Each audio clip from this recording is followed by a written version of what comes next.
Yo, what is going on, guys? Bashtianygo here, and today I'm going to be coming at you with an updated magical musketeer deck profile, guys. Not a deck that I thought I'd be making a profile on anytime soon, but the FIENDSMITH stuff has come out, and this deck is actually crazy. So we're going to go ahead and get right into it, guys. How the FIENDSMITH stuff pairs perfectly with the magical musketeer. But before we do, make sure you guys leave a like and subscribe. Now, before we get fully into this, guys, I do want to go ahead and give you a quick rundown of what magical musketeer cards, because these cards came out years ago and have not seen any competitive play in a very long time. So we're gonna go by card just so you guys understand what these cards are supposed to do, so you guys understand the deck profile just a little bit more. If you guys want to skip through this, just want the profile, make sure you just click on the time cards down below. Go ahead and have it for you guys towards the end of the video. Now, starting things off, guys, I do want to go ahead and start off by saying magical musketeer main deck monsters, effect monsters, Caspar, Starfire, Doctor, what's his name?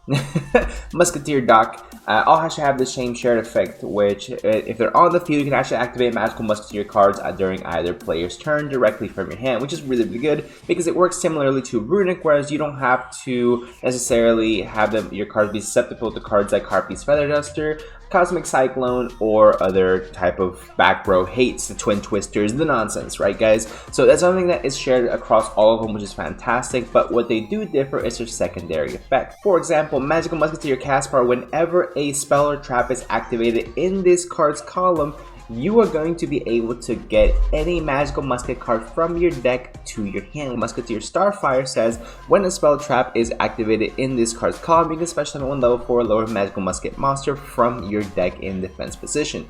Now, of course, that is extremely good, a great way to go ahead and spam a whole bunch of monsters onto the field, so Caspar can get you to add you any other magical musket card, whether it be monster or spell trap. You're most likely going to be going spell trap just to be getting additional effects and additional interaction, because the magical musket cards, spells, and traps are actually really strong. Now, I do want to go ahead and preface by saying the magical musket monsters on the field are not restricted to just yourself activating in their column.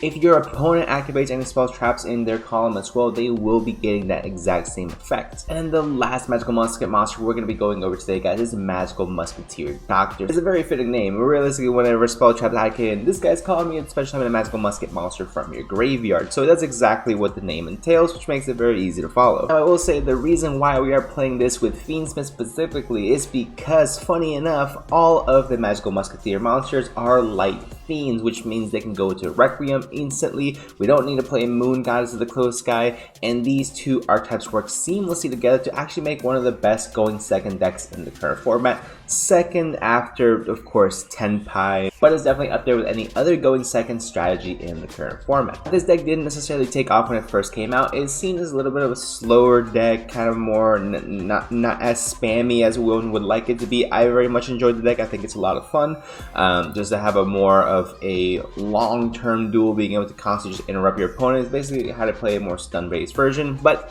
with the FIENDSMITH stuff, you actually get to play a lot more aggros, and because you get to play more aggro, you do get to benefit a lot more of these cards going second. You get to play cards like Raigeki, a Typocratic Thrust. The Link monster for this deck is perfection. Really maximize the potential of this deck going second. This card says add one magical musketeer. First of all, you summon it with one level 8 or lower magical musket monster. If this card is linked summon, you can activate one of the following effects. Add a magical musketeer spells traps with different names from your deck to your hand up to the number of monsters your opponent controls, which again benefits from you going second, because if your opponent's ending on some nonsense that they have on the field, like say Apo, IP, Flambirds, you're getting to add 3 interruptions from your deck to your hand. That's ridiculous.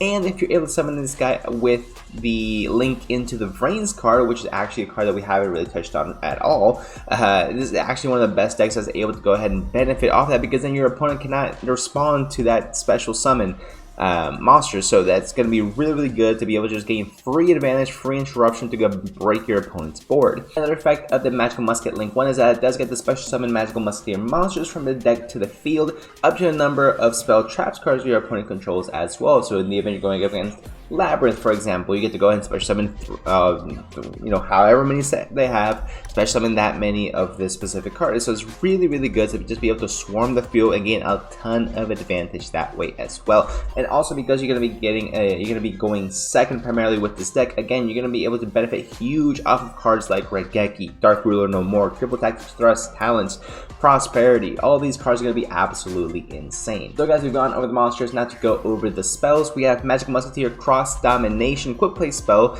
that says if you control a Magical Musketeer monster, you can target one face-up monster in the field, and to the end of this turn, change its attack and defense to 0. Also have its effects negated. You can only activate one per turn, harder ones per turn, right? So that is really, really good. Basically, it's an imperm that also turns the attack and defense to 0, which is ridiculous to think about. So you can actually out a lot more things with this card specifically.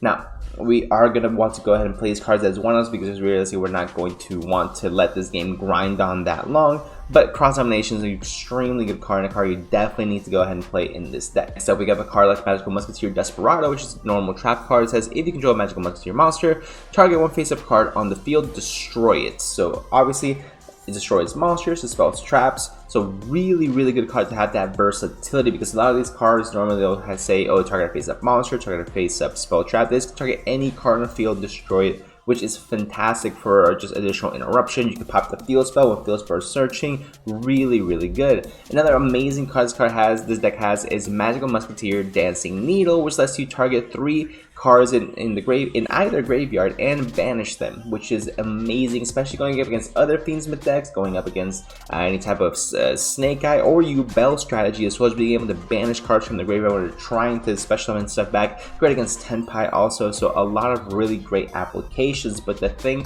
that I love the most is Magical Musketeer Last Stand, which basically says when your opponent activates a spell trap while you control a Magical Musketeer monster, you can negate the activation. If you do, destroy that card, which is a counter trap card that you can activate directly from your hand. And now you're fully caught up with Magical Musketeer monsters, guys, so let's get right into that deck profile. So with the deck profile, guys, here we have it. We have 3 copies of Magical Musketeer Starfire, 1 copy of Doc, 2 Caspar, just because with Starfire, of course, being able to special summon more from the deck is really, really good.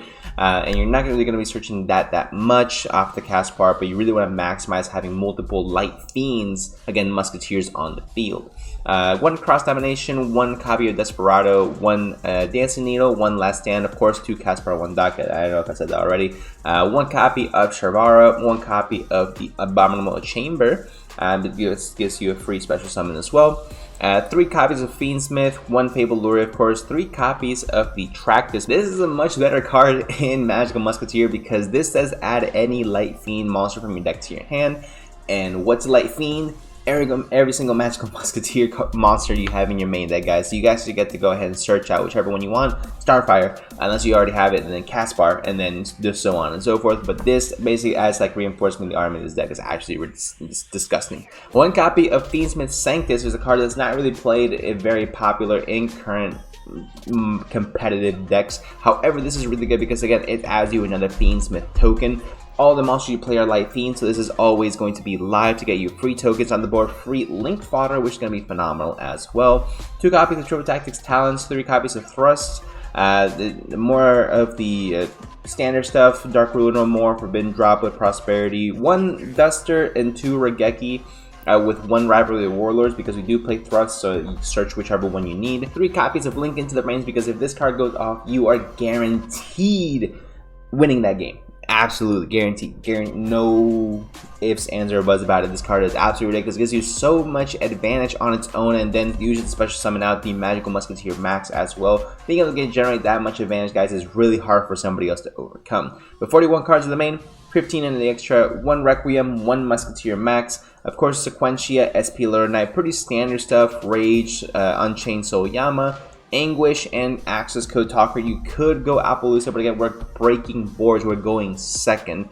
Beatrice, we got the DD Wave High King Caesar, we got the Sky Crisis is in case, We also have Aerial Eater, one Lacrimosa, Desiree, and the Necropip Princess, all necessary stuff in order for you to be able to go ahead and play the game. Now for the side deck, we have a little bit more fun. 3 Perulia, 3 Spooky Dogwood, which is a flex spot, I will say, in the event you guys want to play Nibiru or Spooky Dogwood. If you guys also want to play Phantasma in here, it's also a decent strategy as well. If you guys saw my Tempai list for obviously wanting to go second, I did main deck the 2 copies of Phantasma. So if you guys want to play 3 copies of Phantasma in the side deck, it really just helps you draw into more interruption to go ahead and just destroy whatever your opponent's trying to do, which is really good. 2 Lightning Storm, 1 Angel of Blue Tears, 1 Black Goat Laughs, 1 Different Dimension Ground, and 1 copy of Dimensional Barrier. So these are cards you're going to be obviously setting off the Angel of Blue Tears for you whenever you know what is going to impact your matchup. You can go into Beatrice instead of DDD Wave Hiking Caesar and have benefits going off that way as well. You can also make Beatrice to send additional Light Fiends into your graveyard at the event you need more